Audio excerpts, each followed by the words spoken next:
Desde hace unos 3 años se habla de una nueva crisis migratoria en Cuba y ante el anhelo de miles y miles de ciudadanos por escapar por el inminente colapso de este país caribeño. Distintas organizaciones aseguran que este podría ser el escenario de la mayor oleada migratoria en su historia, incluso más profunda de la que se protagonizó en la década de los 90 con la crisis de los balseros huyendo a 90 millas hacia los Estados Unidos del régimen implantado por Castro en 1959 y cuando pues él encabezaba la revolución cubana que derrocó al dictador Fulgencio Batista. Pasaron décadas y hoy Cuba sigue en una complicadísima situación humanitaria. A esta hora establecemos contacto con John Suárez, director del Center for a Free Cuba, Centro para una Cuba Libre, quien nos atiende desde Washington. Bienvenido aquí a Redman Noticias. Gracias por la invitación. Doctor John, hoy se puede decir que es la peor crisis migratoria que devela cuál es el verdadero saldo tan dramático del éxodo en la isla. Bueno, es el éxodo más grande que se ha visto. 850,000 que han entrado en Estados Unidos, pero datos oficiales del régimen cubano indican que han salido más de 1 millón. Pero yo creo que también se tiene que ver históricamente que ha sido el régimen que ha utilizado la migración como una arma contra Estados Unidos y a veces una válvula de escape, pero en este caso también ha podido aprovechar el deseo de las personas salir del país para lucrar. Lo que han hecho es, después del debacle en Afganistán, vieron una oportunidad de crear una vía entre La Habana y Managua para los cubanos salir y de ahí ir para la frontera entre Estados Unidos y México.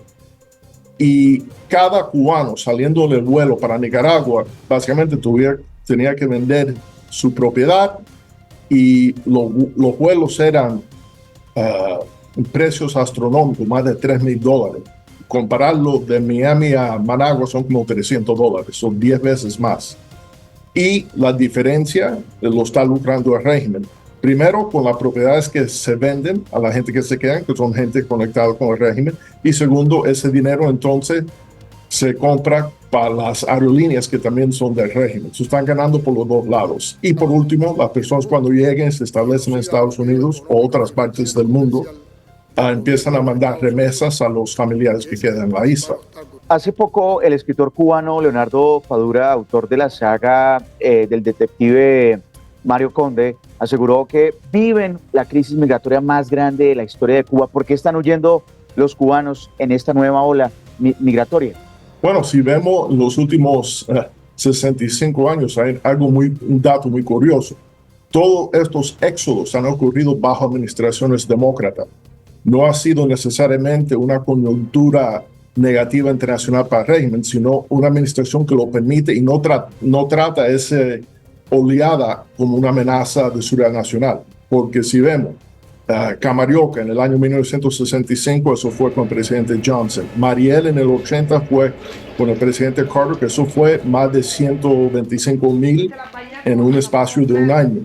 En la crisis de los balseros eran 40,000, aunque Clinton entonces cambió el estatus de los refugiados, llamándolos migrantes, y entonces empezó a crear campamentos en Guantánamo. Entonces eso creo que limitó el éxodo un poco. Entonces vimos el caso de Obama durante el proceso de normalización, que también hubo un éxodo por Centroamérica, más de 100,000 cubanos entraron, y ahora con Biden vemos este número exagerado, pero en parte porque vieron la oportunidad de hacerla sin tener consecuencias. Según el portal La Joven Cuba, que no tiene una afiliación partidista y se dedica al estudio de investigación sobre Cuba, aseguró que el saldo de la crisis migratoria arroja más de 208,000 cubanos que han llegado a los Estados Unidos durante la crisis migratoria solo este año. Bueno, en el año fiscal, estamos hablando, esto es entre 2023 y 2024, pero sí, en el espacio de un año. También EWOLA, que es una organización líder de investigación e incidencias que promueve los derechos humanos en todo el continente americano, reveló un informe hace poco que dice que casi 425,000 inmigrantes cubanos llegaron a los Estados Unidos en los años fiscales 2022, 2023, y que incluso para esta época hay más de 36,000 cubanos buscando el asilo político en México sin encontrar otras regiones. En Colombia lo hay, pero no en una cifra tan grande, pero Brasil, Rusia e incluso Uruguay. El régimen da y probablemente es un número conservador cuando dice 1 millón, y sabemos que de eso De ese millón, 850,000 han entrado a Estados Unidos. Entonces queda el resto que está regado por el resto del mundo. ¿Estamos hablando de cuántos, perdón, en total? Bueno, el régimen dice que es más de 1 millón que ha salido entre 2023 y 2024 en el año fiscal. Pero probablemente es un número conservador. Hay algunos expertos que tienen afiliaciones o afiliaciones pasadas con el régimen que conocen el tema, que dicen aún que la población de Cuba posiblemente se ha reducido de 11 millones a 8,5 millones. Pero eso es un número aún más grande.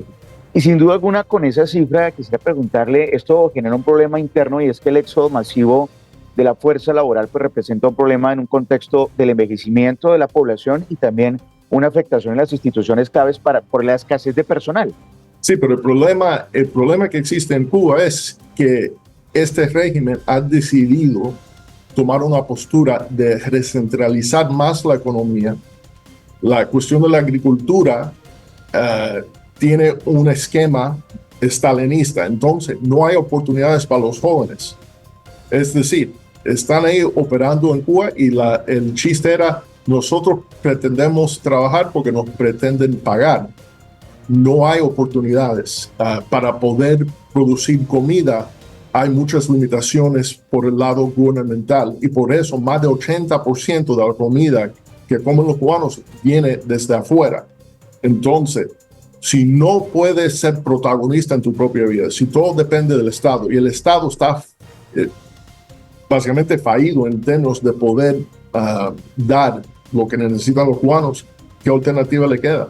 Se ha caracterizado Estados Unidos por tener una política bipartidista, demócratas y republicanos, por apoyar a los cubanos, pero sin duda alguna en los últimos años todos aquellos que intentan ingresar a las costas pues son capturados y se ha tratado de endurecer un poco el flujo migratorio, no solamente por los cubanos y también por la situación en Venezuela.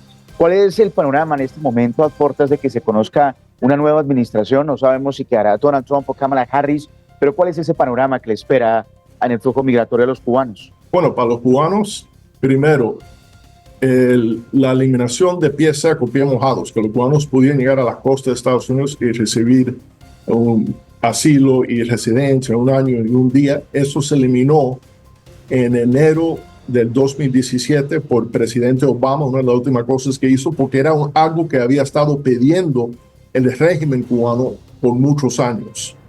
Entonces, se ha endurecido la cuestión migratoria para los cubanos poder entrar en Estados Unidos. Hay muchos cubanos siendo deportados. También por el otro lado, hay la consideración que cuando los cubanos no van por la vía que permite el régimen, que es La Habana, Nicaragua, que tú estás pagando y dándole algo, pues si tú intentas cruzar el estrecho de la Florida, hay muchos cubanos muriendo bajo circunstancias muy extrañas. Incluso el 28 de octubre de 2022 hubo el masacre cometido por la Guardia Costa cubana contra refugiados cubanos tratando de salir para Estados Unidos. Y eso hay una larga trayectoria. Este año, el 13 de julio de 1994, era el 30 aniversario de otro masacre de un remolcador donde murieron 37 cubanos a culpa de agentes del régimen cubano que los bloqueaban de poder salir y vivir en libertad. Entonces, esos son algunos de los retos que le esperan a los cubanos, no solamente por parte de Estados Unidos, pero también parte del régimen cubano. ¿Por qué se habla de que la migración diseñada como el uso de los refugiados como un arma política y vuelve a fortalecerse bajo esta crisis migratoria cubana? Bueno, lo que han hecho es, y lo hemos visto una y otra vez, utilizar la arma de la migración para obtener concesiones de las administraciones. Lo lograron con Johnson, con Carter, con Clinton, con Obama, y ahora bajo la presidencia de Biden han logrado ciertas concesiones más de una vez por esta administración. Y ya cuando ven que tienen éxito utilizando esa arma, lo siguen usando para poner más presión. Incluso hemos visto tratar de llegar, los cubanos bajar por el Caribe y llegar a Colombia, utilizar el tapón del Darién para comenzar esa ruta hacia Estados Unidos, y tienen que pasar por, obviamente, donde se les violan todos los derechos humanitarios. Sí, y no sabemos cuánto están muriendo en ese viaje tan peligroso a la frontera entre México y Estados Unidos. Quizás se tiene alguna cifra de cuál es ese flujo de personas que no se han encontrado, que podrían estar desaparecidas o muertas. No se sabe, mira, la razón que eso no se sabe es cuando ONGs independientes han intentado en el pasado contabilizar quién ha salido, quién está desaparecido, se lo han llevado preso del régimen cubano. Hubo un profesor de matemáticas que cumplió más de 15 años de cárcel por intentar averiguar cuántos cubanos habían desaparecido saliendo de Cuba. Se llama Francisco Chaviano. Pues ahí está la crisis migratoria, que puede ser mucho más grande que la década de los 90, cuando conocíamos y hablábamos de los balseros. Pues le agradecemos al doctor John Suárez, director del Centro para la Libertad, para la Cuba Libre. Gracias por estar aquí en Redman Noticias. Gracias por la invitación.